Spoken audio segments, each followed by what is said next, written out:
This is an Africa that is looking at our challenges and seeing opportunity. And that opportunity is what we are here to encourage you to participate in. If you are looking for power to industrialize, then it may have a significant impact on your demand. We need to do much more. We need much bigger numbers, and we need to do faster. It takes way too much time to develop this project on the continent.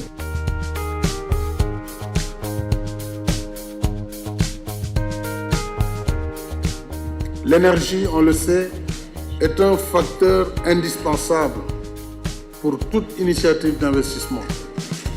On peut même se tenter de dire que l'énergie est le moteur de la croissance.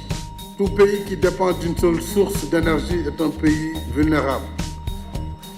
Le mix énergétique montre que le potentiel du continent est très divers, en multipliant les financements innovants des secteurs publics et privés, à la fois à l'intérieur et à l'extérieur de l'Afrique. The last mile connectivity is not necessarily economically viable.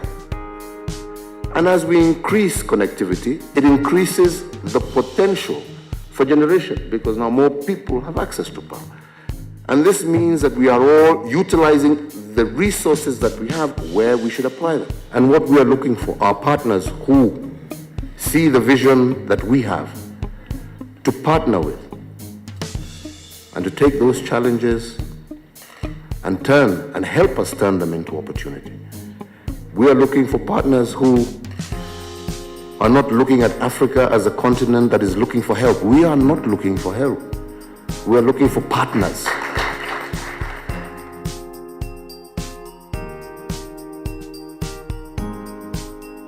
Public sector investments must drive energy financing. I think there's a lot of money floating around globally that is looking for investments in energy. And government should not necessarily take that upon itself. And if we look at that positively, then that is where the private sector will tell you what would encourage them to bring in money to finance energy.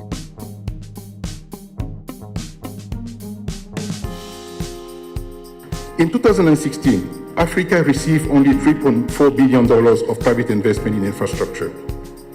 Latin America received $33 billion, $30 billion more than Africa received in private investment in infrastructure. I can tell you that I don't see why we, as our continent, especially with the kind of leaders that we have in this room, we can get to those numbers. We can get to $30 billion of private investment in this continent if we continue to apply the policies that you are applying across the continent. And finally, I think more resources should be allocated to building, to project preparation, project development, to build the pipeline of bankable projects. Some of the issues that could be addressed to help this go faster is, for one, in many ways off-grid energy is much more about payments and fintech than it is about actual power technology. And when in every single country a company starts, you have to set up a new payment system, a new payments mechanism, a new collections platform based on different regulation. It makes it much, much slower to expand.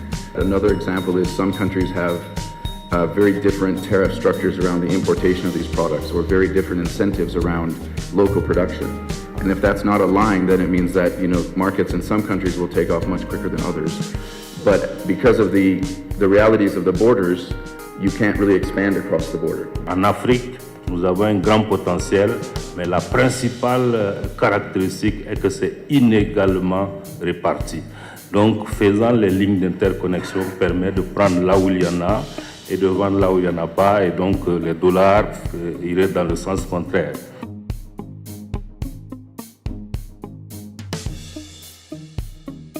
Almost every area of Africa has some kind of solid capability of providing a resource for energy if you go around the continent. And the key is maximizing where those fuels are, whether they be sun, water, thermals, etc., and using that to provide regional energy. I'm more interested in how to restore dignity so people don't have to relieve themselves in Lake Victoria. So people can have decent wages. There can actually be industry. Fishermen don't have to go to the mainland every single day and hope they get back to where they're going, because there's no electricity. There actually is no forest cover in Buvuma anymore because of the lack of electricity.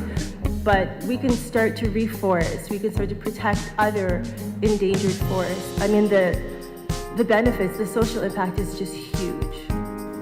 Power is not something you can switch on and switch off. So what it means is that when you're trying to, the timing of adding capacity versus when the actual demand comes is not always in sync. And so you want to be able to just say, let's bring this capacity on stream. And even if one nation is not able to do it, by being able to bring it because you're pooling resources, you can do it. Thank you very much.